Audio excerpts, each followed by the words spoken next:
بسم اللہ الرحمن الرحیم۔ السلام علیکم معزز ناظرین۔ ایک عورت آئی، یا رسول اللہ میرے شوہر نے مجھے طلاق دے دی ہے، اور طلاق تھی زمانہ جاہلیت کی۔ تو میرے لیے میری ماں کی طرح ہے۔ اور اس پر جو طلاق پڑی تھی وہ ایسی طلاق پڑی تھی کہ کسی بھی صورت رجوع ممکن نہیں ہوتا تھا۔ جب ان کے شوہر نے ان کو طلاق دے دی تو وہ پریشان ہو کر اللہ کے نبی کے پاس حاضر ہوئیں۔ اللہ کے نبی گھر پر تھے اور حضرت عائشہ رضی اللہ تعالی عنہا ان کی کنگھی کر رہی تھی۔ یا رسول اللہ صلی اللہ علیہ وآلہ وسلم، میرے خاوند نے مجھے طلاق دے دی ہے اور کہہ دیا ہے کہ تو میرے لیے میری ماں کی طرح ہے۔ اللہ کے رسول، اب کیا حکم ہے؟ تو اللہ کے نبی نے فرمایا، خلا اب تو اس کے لیے حرام ہو گئی ہے۔ تو وہ کہنے لگی، یا رسول اللہ آپ نظر ثانی کریں، وہ میرے بچوں کا باپ ہے اور میرے ماں باپ مر چکے ہیں، میں کس کے سہارے جیوں؟ اور میرے بچے ابھی چھوٹے ہیں، بچوں کو کہاں سے پالوں؟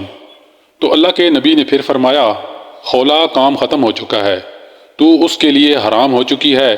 اب اس نے پھر کہا، یا رسول اللہ آپ نظر ثانی فرمائیں، میرے بچے بھی چھوٹے ہیں، میرے ماں باپ بھی مر چکے ہیں، میں اور میرے بچے کس کے سہارے جئیں؟ جب خلا نے تیسری مرتبہ فریاد کی تو اللہ کے نبی چپ کر کے بیٹھ گئے کہ اب مانتی تو ہے نہیں۔ جب اس نے دیکھا کہ اللہ کے نبی بھی نہیں سن رہے تو اس نے کہا، اچھا آپ نہیں سنتے ہیں تو میں آپ کے رب کو سناتی ہوں۔ اور خلا نے آسمان کی طرف ہاتھ اٹھائے اور کہا، اے میرے رب، میرے چھوٹے چھوٹے بچے ہیں، میں اپنے پاس رکھوں تو روٹی کہاں سے کھلاؤں؟ اور اگر اپنے شوہر کے پاس رکھوں تو ان کی تربیت کون کرے گا؟ تربیت تو ماں کرتی ہے۔ اے میرے رب، تو اپنے نبی کی زبان پر میرے حق میں فیصلہ اتار۔ ابھی اس کے ہاتھ نیچے نہیں آئے تھے کہ اللہ کے نبی پر وحی نازل ہوئی، اور جب وحی ختم ہوئی تو آپ نے آنکھیں کھولیں اور مسکرا پڑے اور فرمایا، خلا مبارک ہو، اللہ نے تیرے حق میں فیصلہ دے دیا ہے۔ اور اللہ نے اسے حدیث کا حصہ نہیں بنایا بلکہ قرآن کا حصہ بنایا، تاکہ قیامت تک ہر لڑکی پڑھے اور دیکھے کہ اللہ سے تعلق رکھنے والی عورت کے لیے یوں اللہ تعالیٰ فیصلے اتارتا ہے، یہاں تک کہ اپنے قانون بھی بدل دیتا ہے۔ بے شک اللہ نے عورت کی بات سنی جو تم میں سے اپنے شوہر کے معاملے پر بحث کرتی ہے اور اللہ سے شکایت کرتی ہے، اور اللہ تم دونوں کی گفتگو سن رہا ہے، بے شک اللہ سنتا ہے، دیکھتا ہے۔ اللہ تعالیٰ نے خلا کو بڑی عزت دے دی۔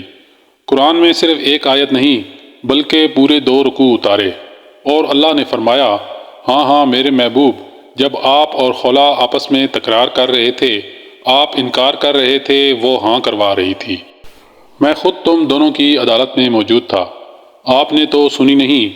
پھر اس نے مجھے اپنا دکھ سنایا، میں تم دونوں کے دلائل سن رہا تھا، آپ انکار پہ تھے، وہ اقرار پہ تھی، میں خود تم دونوں کی عدالت میں موجود تھا، اور میں نے خلا کے حق میں فیصلہ دے دیا اور اس طلاق کو باطل قرار دے دیا اور اس کا جرمانہ رکھ دیا۔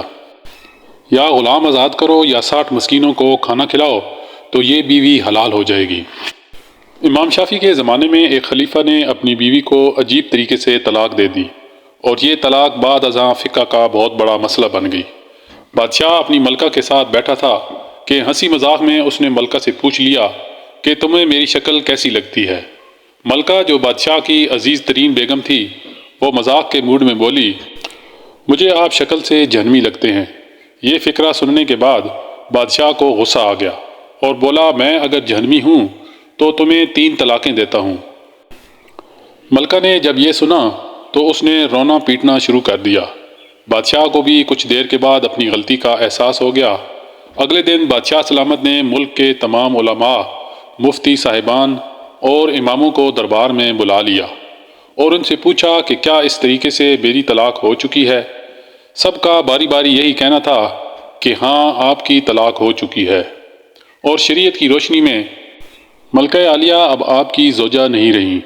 لیکن اس محفل میں ایک نوجوان مفتی بھی بیٹھے تھے، وہ ایک طرف ہو کر بالکل خاموش الگ تھلگ بیٹھے تھے۔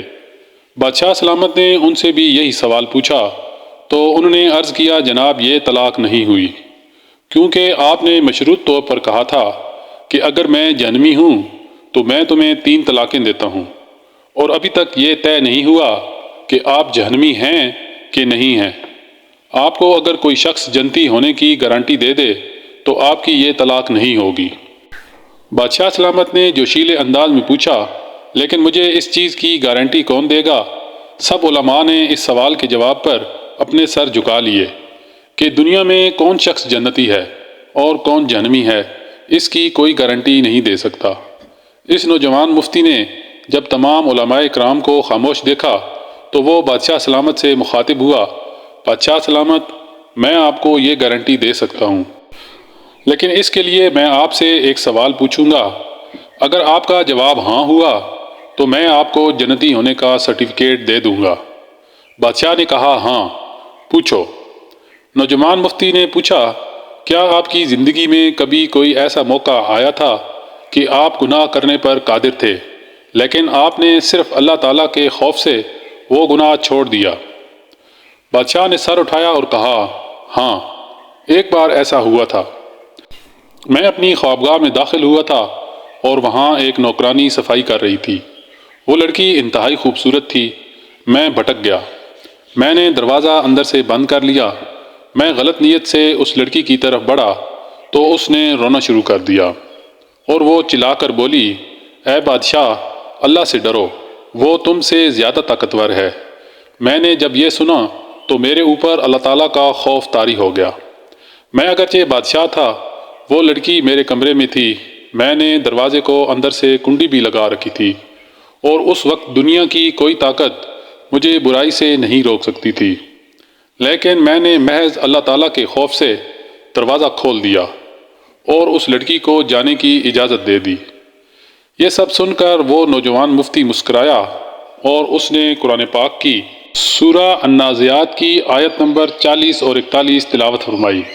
ترجمہ: جو اپنے رب کے سامنے کھڑے ہونے سے ڈرا اور اس نے اپنے نفس کی خواہشات میں پڑنے سے بچا لیا تو ایسے شخص کا ٹھکانہ جنت ہوگی۔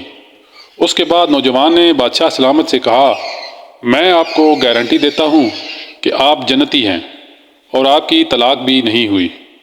عزیز دوستو، مسلمان ہونے کے ناطے ہم ہر وقت جنت کی متلاشی ہوتے ہیں، لیکن آپ اس واقعے سے اندازہ لگائیے کہ جنت تو ہر وقت ہمارے سامنے موجود ہوتی ہے۔ اس کے لیے صرف ایک چیز کی ضرورت ہوتی ہے اور وہ یہ ہے کہ ہم خوف خدا کی وجہ سے ہر اس گناہ سے توبہ کریں جو کہ کرنے کی ہمارے اندر طاقت اور قدرت موجود ہوتی ہے۔ اللہ تعالیٰ ہمیں اپنے خوف میں مبتلا رکھنے اور ہر قسم کے گناہ سے بچائے رکھے۔ آمین یا ارحم الراحمین۔ اگر آپ کو یہ ویڈیو پسند آئی ہو تو کائنڈلی چینل کو سبسکرائب کر کے بیل آئیکن کو پریس کریں تاکہ اس طرح کی آنے والی معلوماتی ویڈیوز آپ کو ملتی رہیں۔ جزاک اللہ۔